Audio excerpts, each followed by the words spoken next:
TV and housing.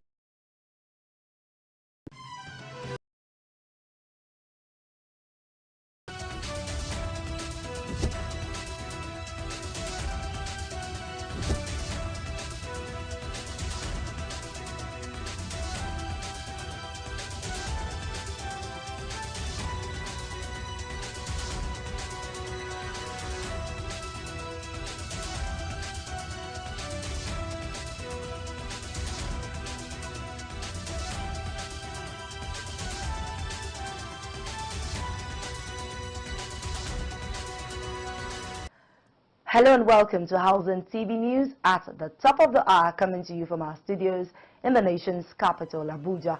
I'm Joyce Nwosu. Our top stories. Senate adjourns plenary early to finalize 2025 budget.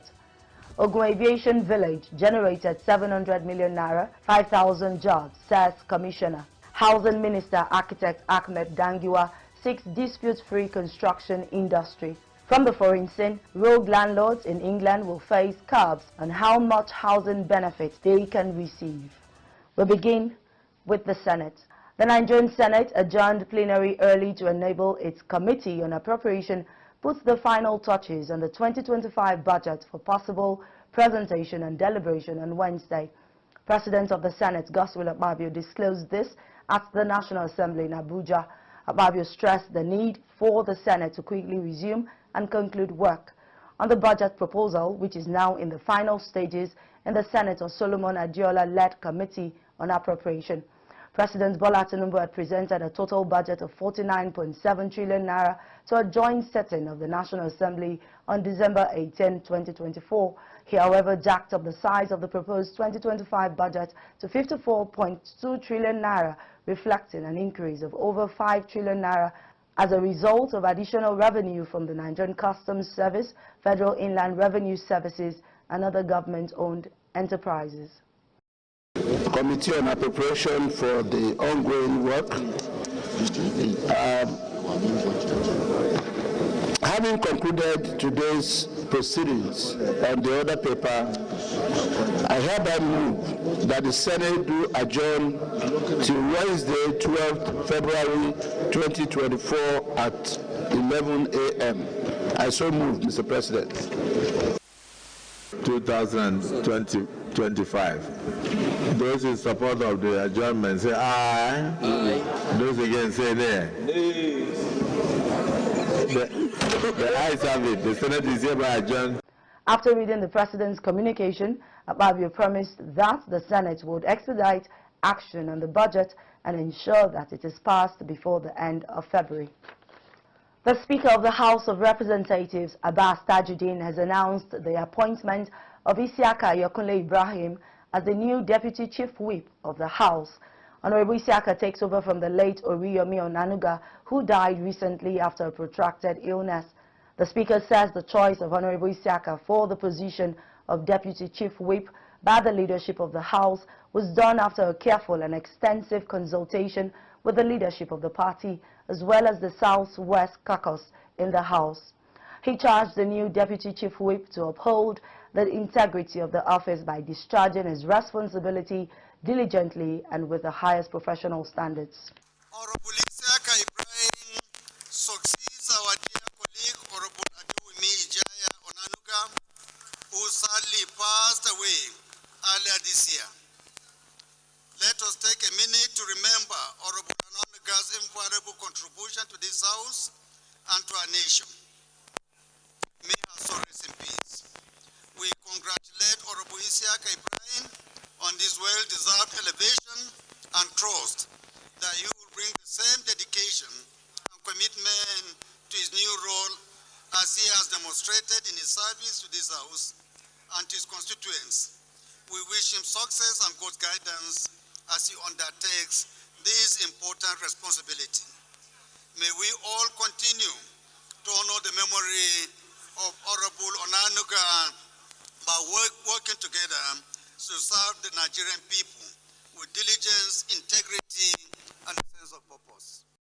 In another development, the Senate has expressed worry over the whereabouts of at least 4,000 firearms This was revealed during an investigative hearing by the Public Accounts Committee.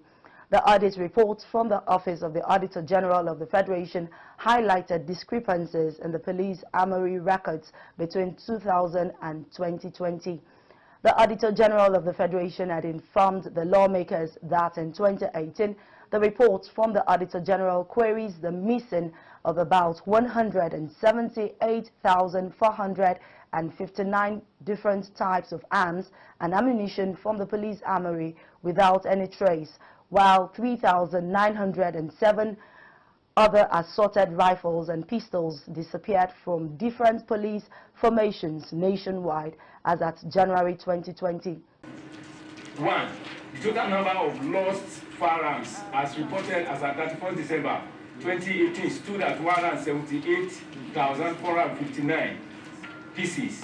2. Out of this number, 88,078 were AK-47 rifles. 3. 3,907 assorted rifles and pistols across different police formations that could not be accounted for as at January 2020, as shown in the table below. In the table we have serial number 1 to 5 and locations, total number of missing unserviceable firearms. Serial number 1, 15 training institutions. Total number of missing ammunition, 601, not reported, was the remarks. 2, 23 formations, 42 missing items, not reported. Number 3, 37 police commands, 1,514, not reported. The lawmakers criticized the police for failing to trace the missing weapons and apprehend those responsible. Concerns were raised that these firearms may have fallen into the wrong hands, worsening the country's security crisis. Over 3,900 firearms are missing. So this is part of the insecurity we are seeing today in Nigeria. It goes without saying. And this is a very big revelation for Nigerians to see what is happening. If 3,900 firearms, mainly AK-47 and other rifles, are in the hands of enemies, that tells you that we are not safe. Even the police is not safe. So we need a proper explanation to this, so that we can move this country forward. This is terrible. It's 8,000 AK-47 rifles. Meanwhile, Senator Adams Oshomole shared a personal experience in the assassination of his aide, highlighting the real-life consequences of missing firearms. It remains sky and police force. What you have just said is not correct. I'm telling you. Whether by common sense or by law. You attach people to the governor. You didn't attach them to Benin City. Which is the correct question? Were they attached to the governor or they attached to the office? To the building? Is the governor assumed to be mobile or stationed? Under the rules of engagement, the police attached to the governor. When the governor is traveling, are they to take permission before they travel? Those attached to me regularly tells me that they go to regularize their booking, not only the booking of their arms, but also from time to time that they are where they are supposed to be. And sometimes your officers come to check if they are still with you, in case they may have left without reporting. To make the assumption you are made to insult the intelligence of the police, not us.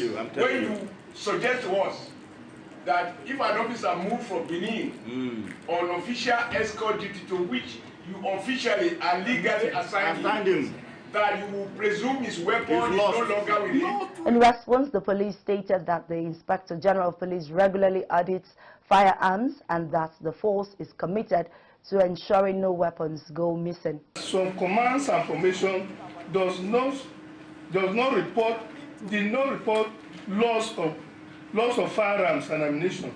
Consequently, signals were sent to the affected formation to produce comprehensive investigation report on the loss of the said ammunition and on the firearms and ammunition, as well as complete Treasury Form 146 for audit attachment in pages 219 to 224. However, it is required that the Treasury Forms 146 is completed by the Commissioner of Police in charge of the affected commands.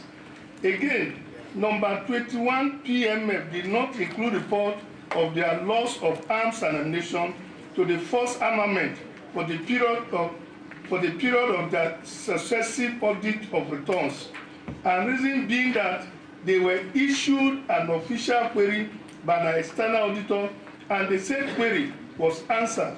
Copy of the query is hereby attached, which shows the required investigation report and Treasury Form 146 in pages 225 to 320. However, lawmakers insisted on a clear and public explanation of the missing firearms, especially in light of recent security concerns across the country. Senators cited previous reports of security personnel selling arms to criminals, stressing that transparency is crucial. The House of Representatives has urged the Minister of Communications, Innovation and Digital Economy to suspend the impending increase in telecommunications tariffs until service quality in the sector improves. The motion was sequel to a motion of urgent national importance by Honorable Ofoji Ogboko at plenary on Tuesday. He expressed concern that small businesses which rely heavily on affordable telecommunications for their operations, marketing and customer engagement will face additional financial burden if telecom's tariff is increased. Telecommunication company improve on their service delivery for network, which Nigeria have been yearning for in years before embarking on the increase in tariff. There is also worry, Mr. Speaker, that far-reaching effect of the price hike will deepen financial struggle for the average Nigerian, threatening the economic vision of leveraging technology to drive economic revival, exacerbate poverty, and widen existing inequality, hitting lower-income family the hardest. Lawmakers, however, expressed diverse opinions on the move as they argued for and against the motion. Not too long ago, we had the electricity tariff. Now, is telecom tariff. Mr. Speaker, we are here to speak for the people. Yes, I don't think our people will be mad about any tariff or any taxes if what they are being used for is being seen by the Nigerian people. The same telecom we are talking about right now, they are not at their best. People will feel that increasing the tariff on the telecom tariff will increase that hardship. But coming from the private sector to this 10th National Assembly, I feel that suspending the increase in tariff on the performance of the telecom companies increase, I don't think it's fair. The last increase was done over a decade, over 10 years. And for somebody like I did say, coming from private sector, how do you expect them to increase their performance? Lawmakers were, however, unanimous in their call that the Honorable Minister for Communications, Innovation and Digital Economy suspend the proposal. This was further confirmed when the Speaker put the question with a resounding nay by members. Again, she say nay. The ayes have it. This motion is referred to the Committee on Communication for further legislative action. The House has mandated its Committee on Telecommunications to ensure compliance. Recall that the Nigerian Communications Commission recently approved a 50% tariff increase for telecom services in the country, which sparked strong criticism from Nigerians, the Nigeria Labour Congress, consumer advocates, and civil society organizations. We'll take a pause here. News stories from the build sector are up next. Please stay with us. Get credible and authentic housing news at your fingertips by downloading the Housing TV mobile app. You can also join the African International Housing Show live from across the globe through the Housing TV mobile app. The mobile app features live streaming and trending housing news. You can locate the AIHS venue via the app, network with AIHS seasoned speakers, and live chat with exhibitors. You can also order house or building materials at AIHS via this app. Download the Housing TV mobile app now from the App Store and Google Play Store. And don't forget to click on the notification button. Available for both iOS and Android users. Housing TV is also on Star Times, channel 149 decoder. You're still watching Housing TV News at the top of the hour. Now to the build sector. The Minister of Housing and Urban Development, Ahmed Dangiwa, has reaffirmed the federal government's commitment to promoting a dispute-free environment in Nigeria's construction industry during a meeting with members of the Institute of Construction Industry Arbitrators at the ministry's headquarters in Abuja on Tuesday. The Institute of Construction Industry Arbitrators is a leading arbitral institution dedicated to resolving disputes in Nigeria's construction sector. The minister called for stronger partnerships and capacity building initiatives to drive excellence and efficiency in the construction industry. He, however, commended the institute's role in using dispute resolution to ensure timely, cost-effective and high-quality housing and infrastructure projects. Pension and real estate experts highlighted that these factors have deterred institutions from establishing real estate investment trusts, a key investment channel for PFAs and others in the real estate sector. Meanwhile, Nigeria constructs about 600,000 fewer homes than needed, which over the years has led to a 20 million housing deficit, leading to an expanding deficit. The residents of Gwagwalada Area Council of the Federal Capital Territory have expressed concerns over the activities of some suspected group of fraudsters prowling the streets of the town. Residents reported suspects dressed in black suits are seen near Radio House, Kutungu, and the University of Abuja Teaching Hospital, convincing people to invest money with promises of doubling it within few days. Meanwhile, the Assistant Inspector General of Police in charge of Zone 7, Bennett Igwe, on January 28, 2025, paraded 6 members of the group accused of using laptops to scam residents. During the parade, Igwe revealed the recovery of a laptop and mercury from suspects arrested in Gwagwalada for scamming victims with promises to double their money. The Ogun State government has completed the construction of 100 housing units at Gateway Aviation Village along the Ilisha-Nikberu Road as part of its efforts to address the housing deficit. This was stated by the State Commissioner for Housing, Jagomolu Akande Omoni, during the inspection of the project on Monday, noting that the project would open up businesses in the Remo development clusters.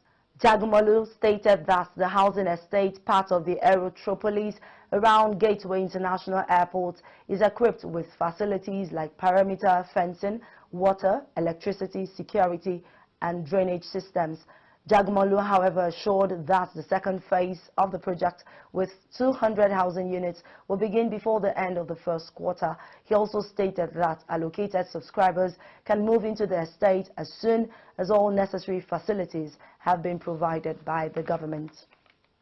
From the foreign scene, the British government has unveiled a €300 million plan to build more affordable housing, with new curbs on rogue landlords limiting the benefits they can receive if their properties are substandard. The funding, sourced from the Ministry of Housing, Communities and Local Government's current budget, will add 2,800 affordable homes next year, while councils receive €50 million to provide 250 homes and reduce reliance on poor quality temporary housing. The government, however, plans to crack down on rogue landlords with a new licensing scheme, tougher standards, and ability to stop the housing benefits to be unveiled next week. And that's the much we can take on Housing TV News at the top of the hour. Before we go, a quick recap of our top stories. Senate adjourns plenary early to finalize 2025 budget.